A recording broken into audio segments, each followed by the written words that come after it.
Hay manuscritos que no se pierden porque los destruyan. Se pierden porque nadie los entiende. Este es uno de ellos. Durante 17 años, el profesor Andreas Müller guardó un texto del siglo XVI en el tercer cajón de su escritorio. Lo había heredado de su mentor, quien a su vez lo había recibido de un anticuario en Praga. El documento tenía 143 páginas, escritas en latín medieval, con algunas anotaciones en alemán antiguo. Müller lo leyó 2 veces. La primera vez, pensó que era un tratado agrícola. La segunda vez, lo consideró una guía para fabricar tinta. Ambas interpretaciones eran incorrectas. El manuscrito no hablaba de cosechas ni de pigmentos. Hablaba de algo mucho más perturbador. Pero Müller no lo sabía. Y no lo sabría durante casi 2 décadas. Lo que cambió todo fue una frase. Una sola frase en la página 87 que Müller había leído incontables veces sin comprenderla. Cuando finalmente entendió lo que significaba, no pudo dormir durante 3 noches. Porque esa frase no era una observación. Era una instrucción. Y la persona que la escribió sabía perfectamente que sería malinterpretada. La pregunta es, ¿por qué alguien escribiría un texto diseñado para ser ignorado? ¿Qué tipo de mente concibe un documento cuyo propósito principal es pasar desapercibido? ¿Y qué clase de conocimiento es tan peligroso que debe ocultarse no detrás de candados y bóvedas, sino detrás de la apariencia de lo mundano y lo irrelevante? Para responder estas preguntas, necesitamos volver al principio. No al principio del manuscrito, sino al principio del error. Porque la historia de este documento no es la historia de lo que contenía. Es la historia de por qué nadie se molestó en descubrirlo. El manuscrito llegó a manos de Müller en el año 2003. Su mentor, el Dr. Heinrich Wolff, murió de un infarto mientras clasificaba documentos en la Universidad de Heidelberg. Entre sus pertenencias había una caja de madera con 3 manuscritos sin catalogar. El más pequeño era este. El documento tenía un aspecto engañosamente común. Papel vitela, tinta ferrogálica, encuadernación de cuero deteriorada. Según el análisis forense, fue producido entre 1540 y 1560, probablemente en algún lugar de la región de Bohemia.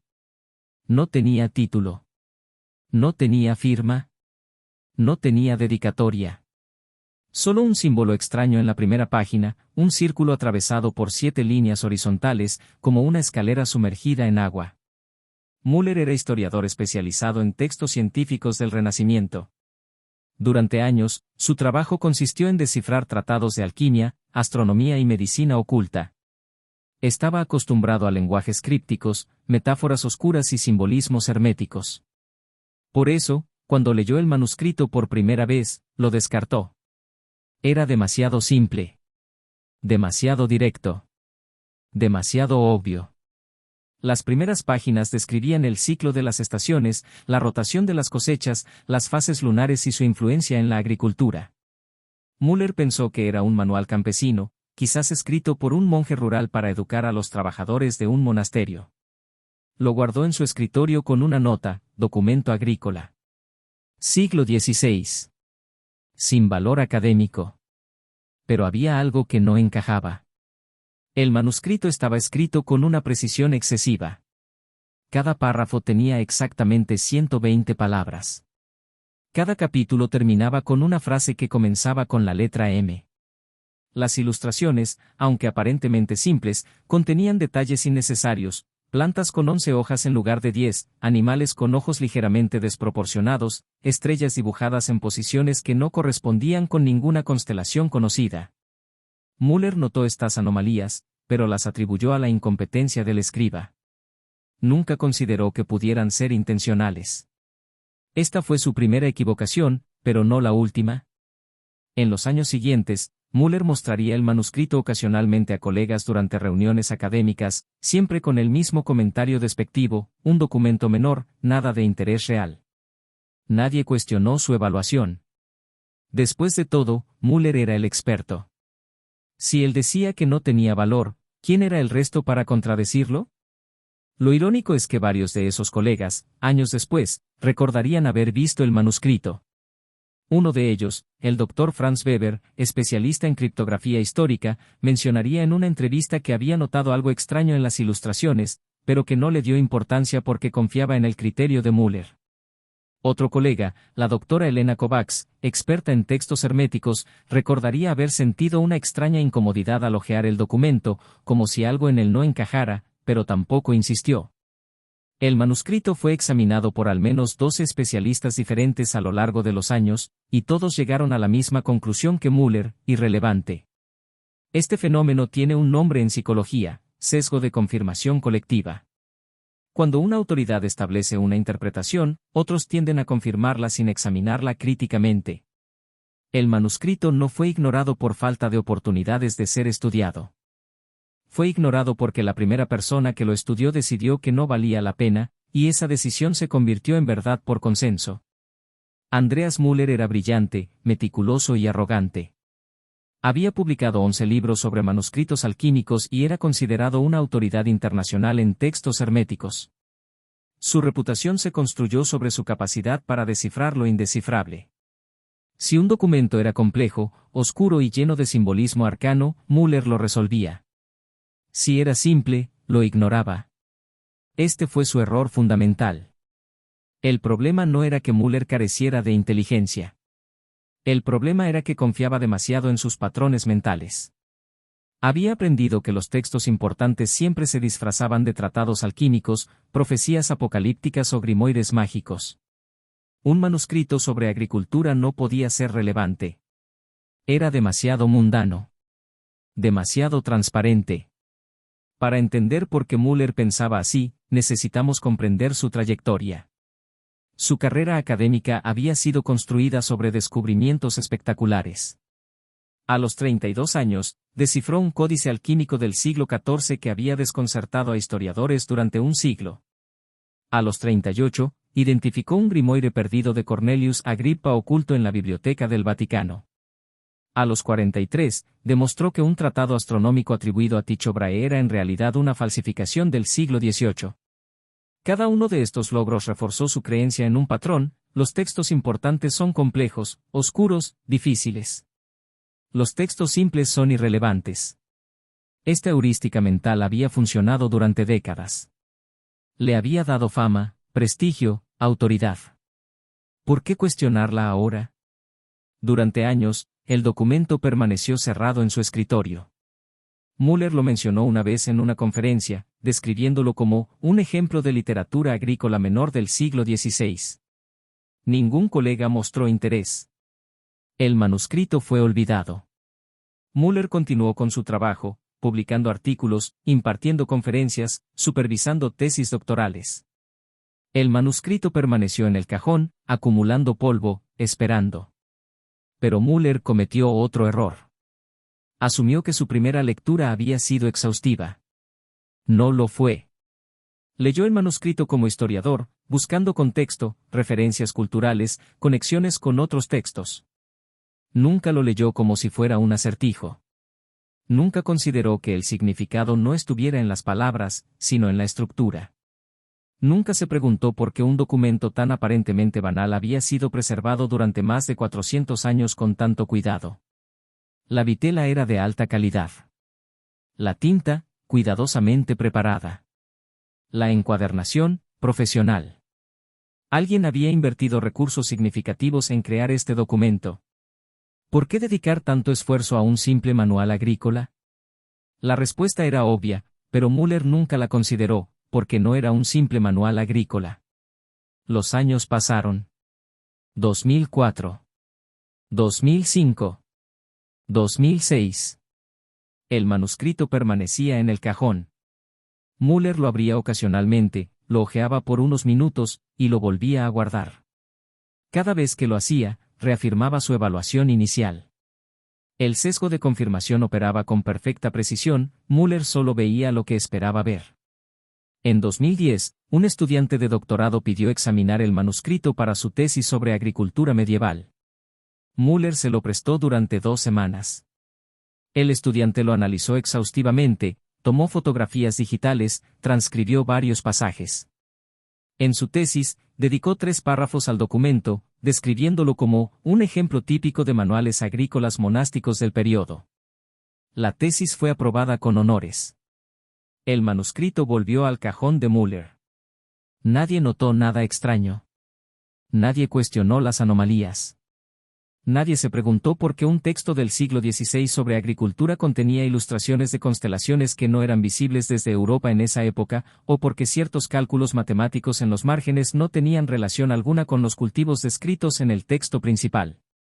Hasta 2020. Ese año, durante la pandemia, Müller quedó atrapado en su casa durante meses. Sin acceso a bibliotecas, sin conferencias, sin distracciones. Comenzó a revisar todos los documentos que había acumulado a lo largo de su carrera. Y volvió a abrir el manuscrito. Esta vez, algo cambió. Tal vez fue el aislamiento. Tal vez fue el aburrimiento. O tal vez, después de 17 años, su mente estaba lista para ver lo que siempre había estado ahí. Los psicólogos llaman a esto incubación. A veces, resolver un problema requiere alejarse de él durante un tiempo prolongado, permitiendo que la mente inconsciente procese información que la mente consciente había pasado por alto. Müller notó algo extraño en la página 42. Una frase repetida 3 veces, cada una con una palabra diferente subrayada. Las palabras subrayadas eran, mensis, dais, hora. Mes, día, hora. Müller pensó que era un error de transcripción. Pero entonces encontró el mismo patrón en la página 87. Y en la página 112. Por primera vez en 17 años, Müller consideró una posibilidad inquietante: el manuscrito no era lo que aparentaba ser. Y si no era lo que aparentaba ser, entonces todo lo que había asumido sobre él durante casi 2 décadas era incorrecto. Esta realización no fue agradable. Fue aterradora. Porque si estaba equivocado sobre este documento, ¿sobre cuántos otros documentos había estado equivocado a lo largo de su carrera? Müller comenzó a tomar notas meticulosamente. Extrajo todas las palabras subrayadas del manuscrito. Había 143 en total, exactamente una por página. Las escribió en orden cronológico según aparecían en el documento: mensis dais hora locus numerus ordo spatium tempus signum vita mors tempus lux umbra circulus initium finis. Al principio, parecía un galimatías sin sentido, una colección aleatoria de palabras latinas comunes. Pero entonces Müller notó algo peculiar. Si tomaba solo las primeras letras de cada palabra, formaban secuencias repetitivas, MDHLNOSTS. 9 letras. Siempre en el mismo orden. Repetidas exactamente 16 veces a lo largo del manuscrito, sin una sola variación. Müller probó diferentes interpretaciones. ¿Era un acrónimo? ¿Representaba las iniciales de algún texto perdido? ¿Un código numérico donde cada letra correspondía a un número? ¿Una referencia astronómica basada en las posiciones de planetas? Pasó semanas completas buscando patrones, consultando todos los recursos disponibles. Revisó tratados de criptografía renacentista, desde los métodos de cifrado de Leon Battista Alberti hasta los sistemas más complejos de Giambattista della Porta. Estudió códigos históricos utilizados por diplomáticos, espías y alquimistas del siglo XVI. Nada funcionaba. Cada método que aplicaba producía resultados sin sentido. La frustración de Müller crecía día tras día. Había dedicado su vida entera a descifrar textos imposibles, y ahora un supuesto manual agrícola lo estaba derrotando. Entonces, por puro accidente, dejó caer el manuscrito. Las páginas, ya frágiles después de 4 siglos, se dispersaron por el suelo de su estudio. Müller maldijo su torpeza y se arrodilló para recogerlas. Cuando intentó reordenarlas, notó algo que lo detuvo en seco: la numeración era inconsistente. Las páginas estaban numeradas, pero no de manera secuencial. La página 1 era seguida por la página 15. La página 15, por la página 32. La secuencia saltaba de manera aparentemente caótica, sin ningún patrón lógico evidente. Müller se quedó inmóvil, con las páginas esparcidas alrededor de él, mientras su cerebro procesaba la implicación de este descubrimiento. Durante 17 años, había leído el manuscrito en el orden en que estaba encuadernado. Nunca cuestionó que ese fuera el orden correcto. Nunca consideró que alguien pudiera haber reordenado las páginas deliberadamente, o que el manuscrito hubiera sido encuadernado en el orden incorrecto siglos atrás. Pasó los siguientes 3 días reorganizando las páginas de todas las maneras posibles. Probó orden alfabético según las primeras palabras. Probó ordenarlas según la complejidad de las ilustraciones. Probó seguir las referencias cruzadas que aparecían en los márgenes. Ningún método producía un texto coherente. El manuscrito seguía siendo una colección aparentemente aleatoria de información agrícola.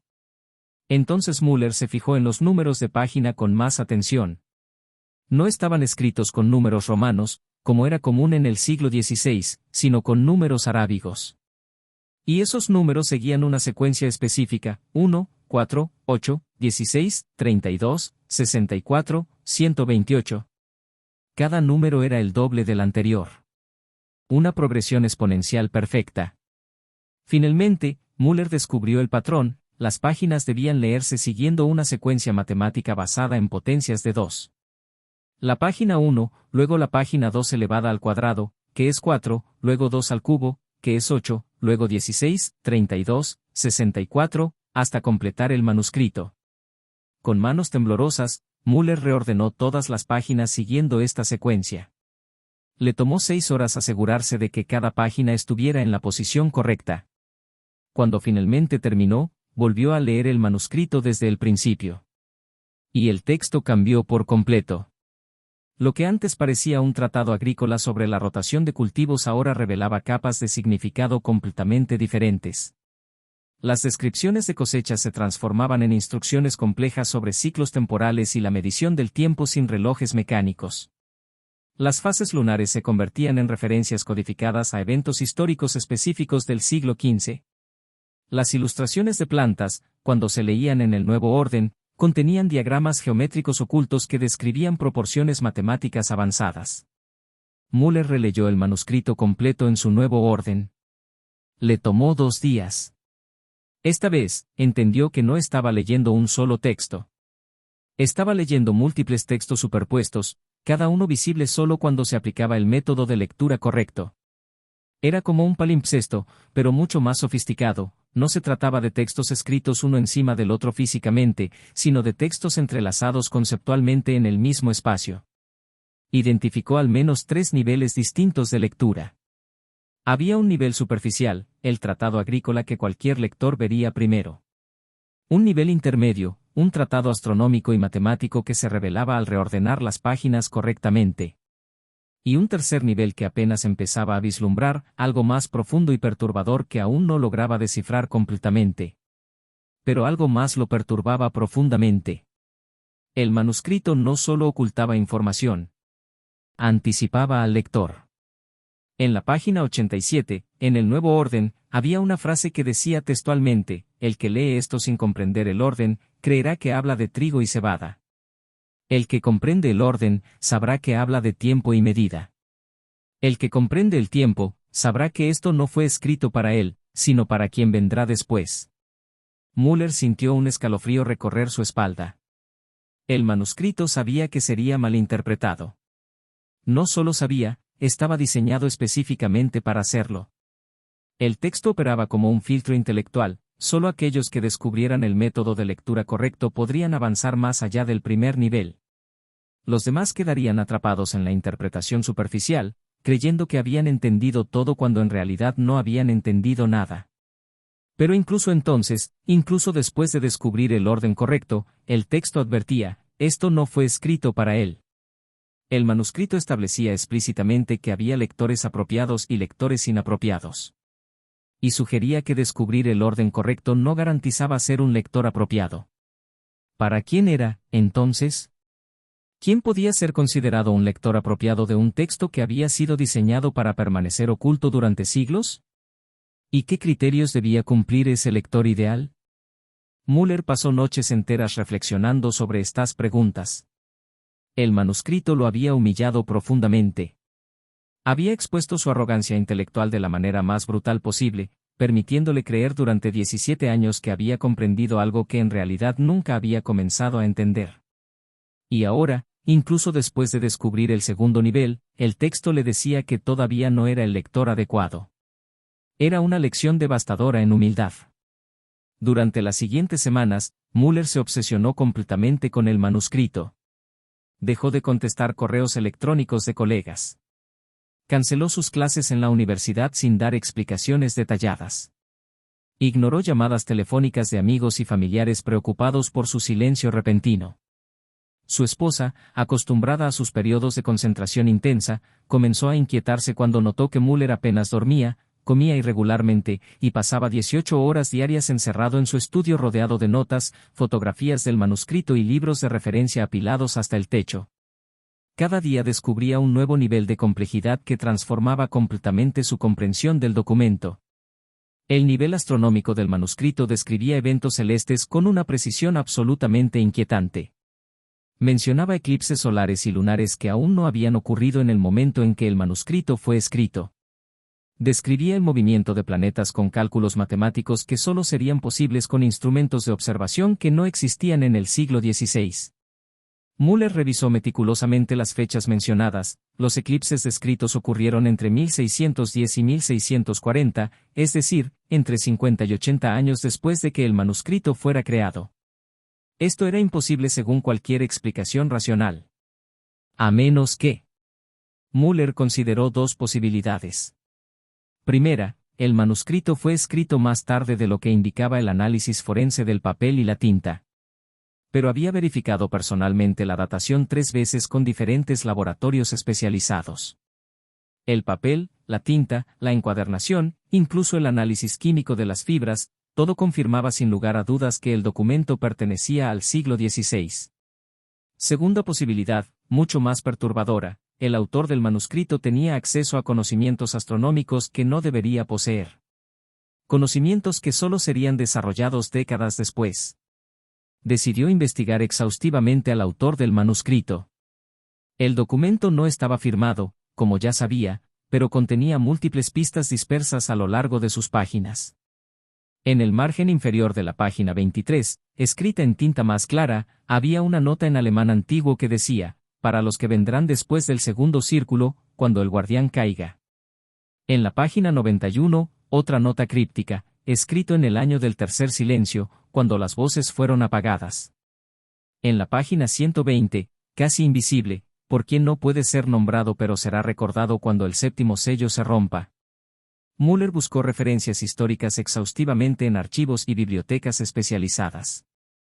El segundo círculo podía referirse al segundo ciclo visible del cometa Halley desde Europa, lo que situaría el evento alrededor de 1531.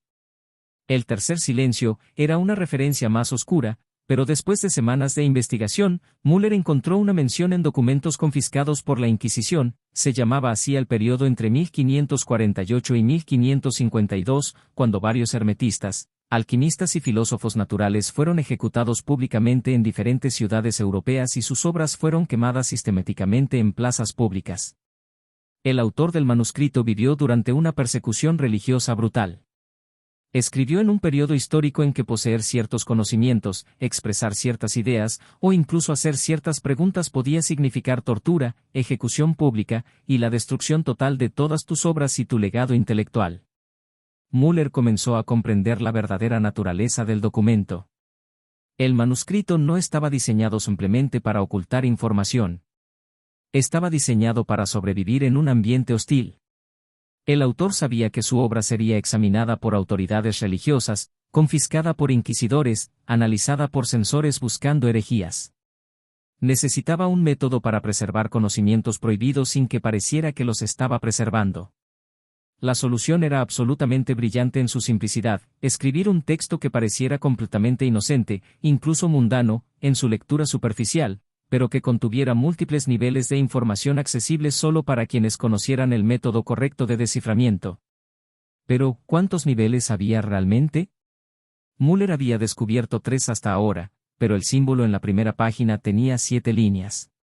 ¿Significaba eso que había 7 niveles de lectura? Müller comenzó a identificar sistemáticamente cada nivel. Nivel 1, Tratado agrícola sobre rotación de cultivos y fases lunares. Visible para cualquier lector casual, diseñado para parecer completamente mundano e irrelevante. Nivel 2. Tratado astronómico con predicciones precisas de eclipses y movimientos planetarios.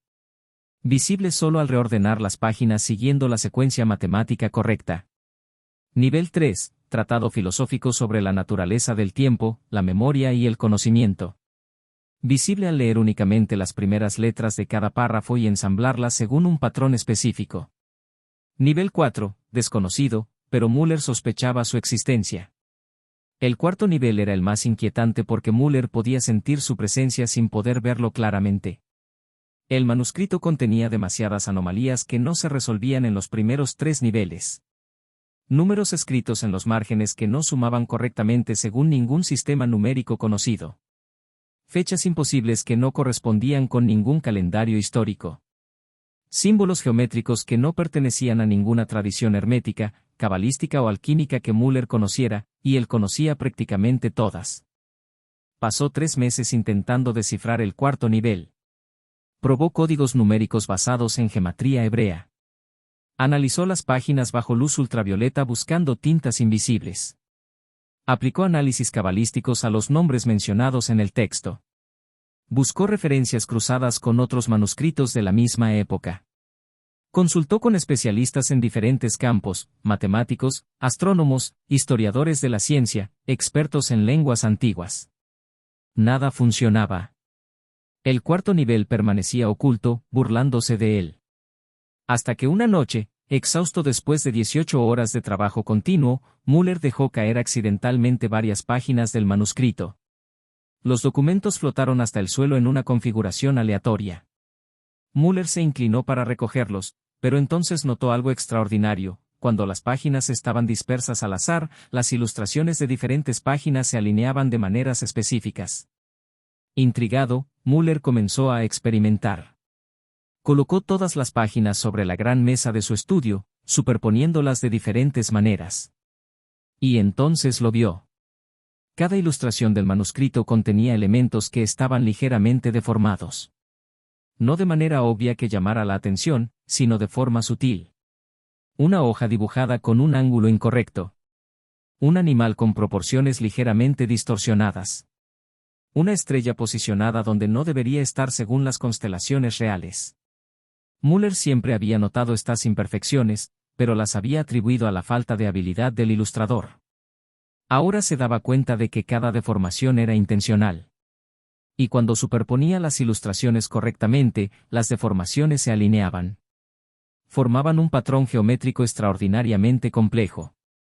Müller escaneó digitalmente todas las ilustraciones del manuscrito en alta resolución.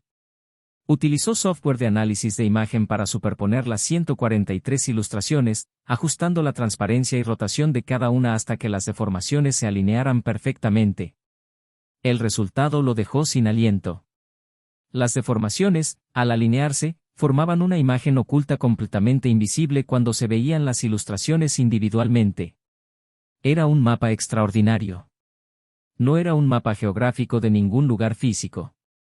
Era un mapa conceptual, un diagrama de relaciones entre ideas, conexiones ocultas entre eventos históricos aparentemente no relacionados, vínculos secretos entre personas que oficialmente nunca se habían conocido. El mapa trazaba una red invisible de conocimiento que se extendía desde el siglo XIII hasta el siglo XVIII, conectando alquimistas, astrónomos, filósofos naturales, matemáticos y hermetistas a través de líneas de transmisión de conocimiento que no aparecían en ningún registro histórico oficial. Y en el centro exacto de ese mapa, escrito en un código que Müller tardó 2 semanas completas en descifrar utilizando técnicas de criptografía renacentista, había un nombre que cambiaría todo. Johannes Trithemius. Cuando Müller finalmente tradujo ese nombre, se quedó completamente paralizado, sentado en su escritorio, incapaz de moverse durante varios minutos mientras su mente procesaba las implicaciones de este descubrimiento. Johannes Trithemius fue un abad benedictino alemán nacido en 1462 en Trittenheim, fallecido en 1516 en Würzburg.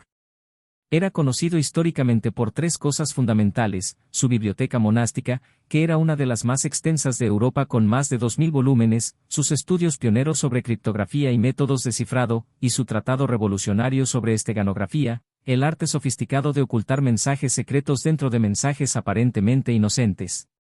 Müller conocía bien a Trithemius. Había estudiado meticulosamente sus obras durante su doctorado, había publicado 2 artículos académicos sobre su influencia en la criptografía renacentista, y consideraba su esteganografía como una de las obras más fascinantes del siglo XV. Pero Trithemius murió en 1516. El manuscrito que Müller tenía en sus manos fue escrito entre 1540 y 1560, aproximadamente entre 24 y 44 años después de la muerte del abad. ¿Cómo podía Trithemius estar conectado con un manuscrito que fue creado décadas después de su fallecimiento? ¿Era simplemente una referencia histórica? ¿Un homenaje a su trabajo? ¿O había algo más profundo? Müller investigó obsesivamente durante semanas. Revisó toda la correspondencia conocida de Trithemius, estudió catálogos de su biblioteca, analizó las listas de sus discípulos y contactos. Descubrió referencias intrigantes en varias cartas a un texto que Trithemius había mencionado pero que nunca fue publicado ni encontrado, un manuscrito llamado Poligrafia Occulta, distinto de su obra conocida, Poligrafia. Según las escasas descripciones en la correspondencia de Trithemius con otros eruditos, Poligrafia Occulta contenía un método revolucionario de escritura multicapa que permitía ocultar hasta 7 niveles diferentes de significado en un solo documento. Cada nivel sería invisible para quien no conociera el método de desciframiento específico.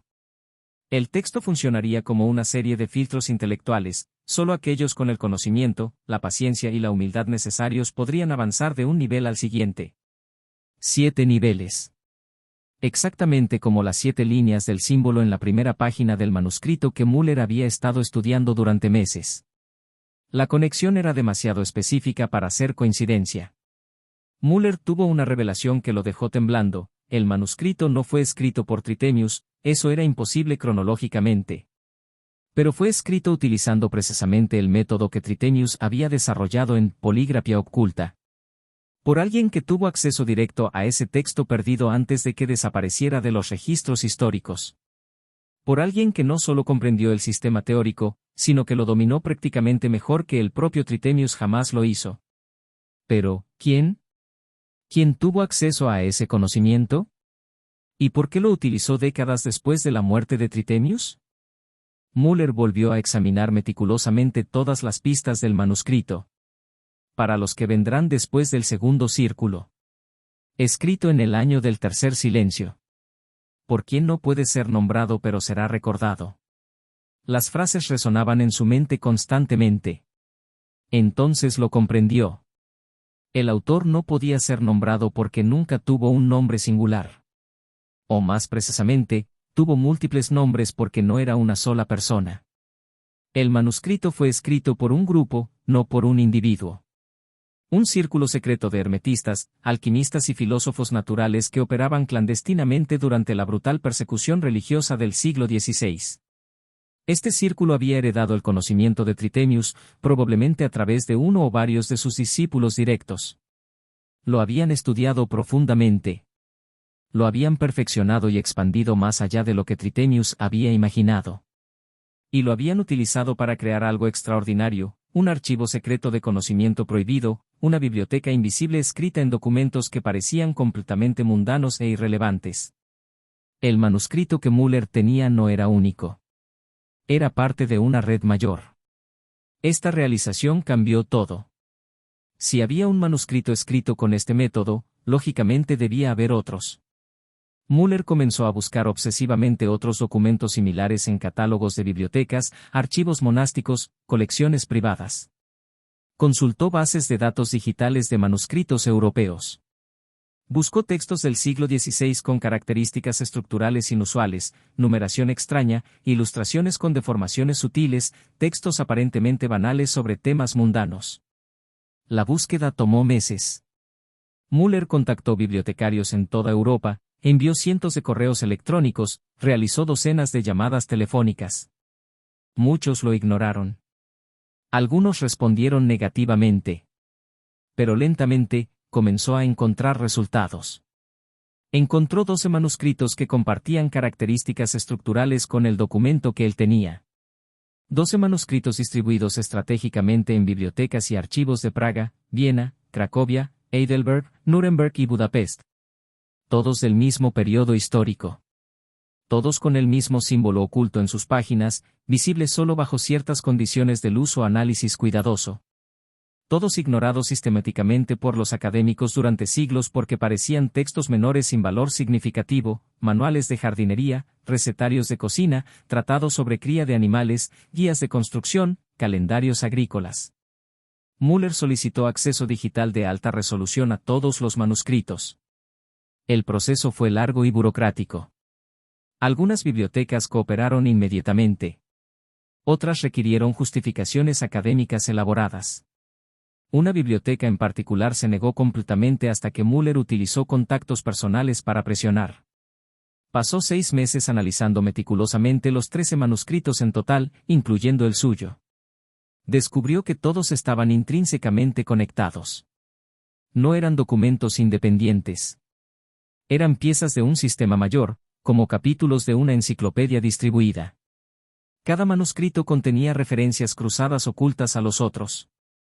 Símbolos específicos que aparecían en un documento señalaban información complementaria en otro documento diferente.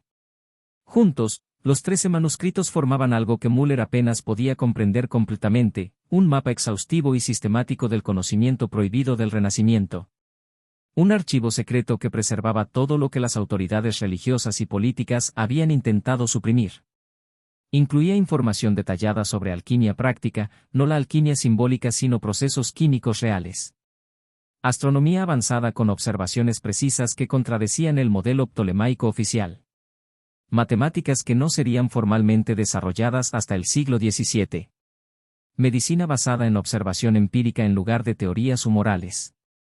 Filosofía hermética que cuestionaba directamente los dogmas religiosos establecidos. Pero también contenía algo más perturbador. Contenía profecías. No predicciones místicas basadas en visiones o revelaciones divinas, sino proyecciones calculadas basadas en análisis riguroso de patrones históricos. El círculo de hermetistas había estudiado meticulosamente los ciclos de la historia, identificado patrones repetitivos en el ascenso y caída de civilizaciones, analizado las condiciones que precedían a guerras, revoluciones y colapsos sociales.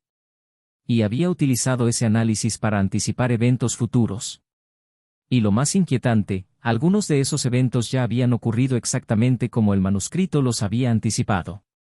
El manuscrito predecía la guerra de los 30 años con 50 años de antelación, describiendo con precisión escalofriante las condiciones religiosas y políticas que la precipitarían. Anticipaba la revolución científica, identificando los factores culturales e intelectuales que permitirían su emergencia. Describía el colapso inevitable del sistema astronómico ptolemaico y la adopción gradual del modelo heliocéntrico, incluyendo una estimación temporal sorprendentemente precisa. Y contenía advertencias. Advertencias explícitas y detalladas sobre el uso irresponsable del conocimiento. Sobre el peligro de la ciencia sin consideraciones éticas. Sobre la responsabilidad moral de quienes poseen información que otros no tienen. Sobre las consecuencias devastadoras de revelar ciertos conocimientos a sociedades que no están preparadas para recibirlos. Müller comprendió finalmente la verdadera función del manuscrito y del sistema completo. No era simplemente un archivo de información. Era un filtro elaborado, un mecanismo de selección. Solo aquellos con la paciencia necesaria, la inteligencia requerida, la humildad suficiente y el compromiso ético adecuado para descifrar cada nivel sucesivo tendrían acceso gradual al conocimiento más profundo y potencialmente peligroso. Los arrogantes quedarían atrapados en el primer nivel superficial. Los apurados se frustrarían y abandonarían. Los superficiales no notarían las anomalías que señalaban niveles más profundos. El sistema funcionaba perfectamente como Tritemius y el círculo hermetista lo habían diseñado. Y Müller había sido exactamente el tipo de lector que el sistema estaba diseñado para filtrar, arrogante, confiado en sus propios juicios, incapaz de considerar que algo aparentemente simple pudiera contener complejidad profunda. Había sido filtrado durante 17 años completos. Y solo las circunstancias excepcionales de la pandemia, que lo forzaron a reexaminar todo con mente nueva, le habían permitido finalmente superar ese primer filtro. Müller volvió al inicio del manuscrito. Lo releyó completamente, ahora con todos los niveles identificados, descifrados y comprendidos. Cada frase que había considerado trivialmente banal revelaba ahora profundidad extraordinaria. Cada ilustración aparentemente simple contenía significados múltiples entrelazados. Cada número aparentemente aleatorio era parte de cálculos matemáticos complejos que conectaban información entre diferentes secciones del documento. En la página 1, el texto decía literalmente: las semillas se plantan en primavera y florecen en verano, y el campesino sabio conoce el momento preciso para cada acción. Müller lo había leído durante años como una observación agrícola obvia, el tipo de consejo básico que cualquier granjero medieval conocería. Ahora entendía que semillas se refería metafóricamente a ideas y conocimientos. Primavera, al periodo de gestación silenciosa cuando una idea se desarrolla en secreto. Verano, al momento histórico de revelación cuando esa idea finalmente puede ser expresada públicamente. El campesino sabio era el guardián del conocimiento que comprendía que forzar la revelación prematura destruiría la idea, igual que arrancar una planta antes de su madurez la mata. La frase no hablaba de agricultura en absoluto. Hablaba sofisticadamente del proceso de transmitir conocimiento prohibido a través de generaciones, esperando el momento cultural apropiado para su revelación. En la página 15, una ilustración aparentemente simple mostraba un árbol con 11 ramas principales.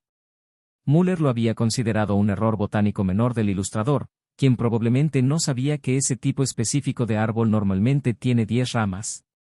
Ahora sabía que las 11 ramas representaban simbólicamente a las 11 personas que formaban el círculo hermetista original. Cada rama tenía marcas sutiles grabadas en la corteza, pequeñas líneas que parecían detalles decorativos aleatorios pero que correspondían precisamente a las iniciales en alfabeto latino de los miembros del grupo, escritas en un código de sustitución simple. En la página 42, el texto describía minuciosamente la rotación correcta de los cultivos según las fases lunares y las posiciones de las estrellas, siguiendo el calendario antiguo. Müller lo había interpretado como instrucciones agrícolas basadas en supersticiones astrológicas medievales. En realidad, describía un calendario cifrado complejo para encuentros secretos del círculo. Las fases lunares indicaban fechas específicas. Los nombres de cultivos diferentes, trigo, cebada, centeno, avena, señalaban ubicaciones geográficas codificadas. Las posiciones de las estrellas especificaban horas exactas del día utilizando la posición del sol como reloj. Todo estaba ahí. Cada detalle. Cada anomalía. Cada imperfección aparente. Siempre había estado completamente visible para quien supiera mirar correctamente. El problema nunca fue la complejidad excesiva del manuscrito. El problema fue exactamente lo opuesto, la simplicidad aparente del manuscrito. El círculo hermetista había entendido algo absolutamente fundamental sobre la naturaleza humana y la psicología de la percepción: las personas protegen celosamente lo que consideran obviamente valioso y descartan automáticamente lo que parece ordinario. Para preservar conocimiento verdaderamente peligroso durante siglos de persecución religiosa y política, la mejor estrategia posible no era ocultarlo detrás de complejidad intimidante, sino detrás de banalidad invisible. Un grimorio alquímico elaborado con símbolos arcanos sería confiscado inmediatamente por la Inquisición. Pero un manual agrícola mundano sobre rotación de cultivos sería completamente ignorado, considerado demasiado trivial para merecer escrutinio. Esa era precisamente la genialidad del sistema. Müller también descubrió por qué el manuscrito había advertido explícitamente: el que comprende el tiempo, sabrá que esto no fue escrito para él, sino para quien vendrá después. El conocimiento contenido en los niveles más profundos no era peligroso simplemente por su contenido informativo, sino por sus implicaciones filosóficas y existenciales devastadoras. Los niveles más profundos revelaban que civilizaciones enteras, incluyendo la europea del siglo XVI, operaban bajo premisas fundamentalmente falsas sobre la naturaleza de la realidad, el cosmos, el tiempo, y el conocimiento mismo. Revelaban que instituciones religiosas y autoridades políticas habían suprimido información sistemáticamente y deliberadamente durante siglos, no por malicia necesariamente, sino porque consideraban que la mayoría de las personas no estaban preparadas intelectual o emocionalmente para ciertas verdades. Revelaban que la historia oficial enseñada en universidades y predicada en iglesias era una narrativa cuidadosamente construida, no una descripción objetiva de eventos reales. Quien comprendiera esto completamente, quien realmente interiorizara estas revelaciones, enfrentaría inevitablemente una crisis existencial profunda. tendría que elegir entre tres opciones igualmente problemáticas: mantener el silencio absoluto y vivir con el peso psicológico de conocimientos que no puede compartir, revelar parcialmente lo aprendido de manera controlada, asumiendo la responsabilidad de las consecuencias, o revelarlo completamente sin restricciones, sabiendo que hacerlo podría desestabilizar sistemas de creencias y estructuras sociales enteras. El círculo hermetista había enfrentado esa misma elección 4 siglos antes. Y había elegido una cuarta opción más sofisticada: crear un sistema de transmisión selectiva que filtrara automáticamente a lectores inapropiados mientras preservaba el conocimiento para generaciones futuras que pudieran estar mejor preparadas. Müller ahora enfrentaba personalmente esa misma elección terrible. El manuscrito permanece en posesión de Müller. Nunca lo donó a ninguna biblioteca institucional. Nunca lo digitalizó completamente para acceso público. Nunca publicó fotografías de alta resolución en repositorios académicos.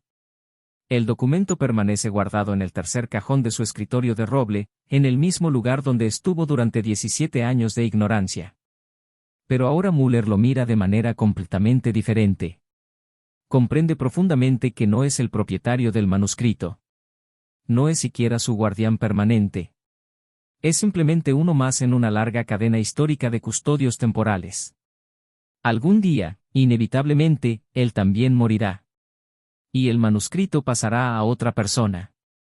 Tal vez esa persona lo ignore durante décadas, replicando exactamente el error de Müller. O tal vez, si las circunstancias son favorables, esa persona será quien finalmente comprenda el séptimo nivel, el nivel que Müller nunca logró descifrar completamente a pesar de años de esfuerzo obsesivo. Porque hay definitivamente un séptimo nivel. Müller lo sabe con certeza absoluta. El símbolo en la primera página tiene 7 líneas claramente marcadas. Solo ha descubierto 6 niveles confirmados. El séptimo permanece oculto, burlándose sutilmente de él cada vez que examina el manuscrito, presente pero invisible, como un fantasma conceptual que puede sentir pero no puede ver ni tocar. El séptimo nivel sigue completamente oculto. Y tal vez, piensa Müller frecuentemente durante noches de insomnio, debe permanecer así. Al menos por ahora. Al menos hasta que aparezca el lector apropiado. Hay conocimientos que solo deben ser encontrados por quien está genuinamente preparado para asumirlos.